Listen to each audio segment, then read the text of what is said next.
आज आम जाना पिजुली विषय में गोटे इंटरेस्टिंग फैक्ट।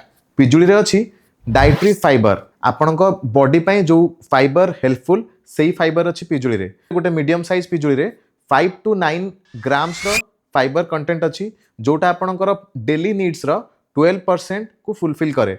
आपण मोस्टली गोटे दिन में गोटे रु दीटा पिजुली खाई पारिबे जो थरे कि आपण 10 ru 20 ग्राम्स रो डाइटरी फाइबर पाइबे। पिजुली रे अच्छी पेक्टिन जोटा कि हैला गोटे सल्युबल फाइबर जोटा आपणकर मल को नरम करे। कन्स्टिपेशन जहाँ होची से माने पिजुली खाइले तांकर कन्स्टिपेशन भी दूर हो पारिबो।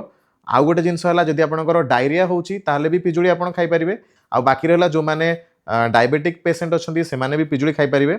बट टिके देखिए से कहीं आप बेसी जदि पिजुली कंज्यूम करछंती आपणकर सुगर लेवल लो हो जाए तो पिजुली बेसी कंज्यूम करेंगे। दिन में 2टा 3टा आप पिजुली खाई पारिबे जदि आप डायबिटिक पेशेंट। आउ गोटे बढ़िया पॉइंट पिजुली पत्रर चा भी आप पी पारिबे सेटा भी आपणकर पेटर हेल्थ को बहुत भल रखे। जदि आप पिजुली को दही सांगरे काटिकी मिसेकी खाउचंती ताले आपण प्रोबायोटिक फाइबर कंबो गोटे पाउचंती जोटा कि आपणकर गट हेल्थ पई बहुत भल माने आपणकर पेट पई बहुत भल जिंस। तो एते सब जिनस पिजुली भितर अच्छी जोटा आपणकर पिजुली फाइबर एते सब जिनस हेल्प करछि।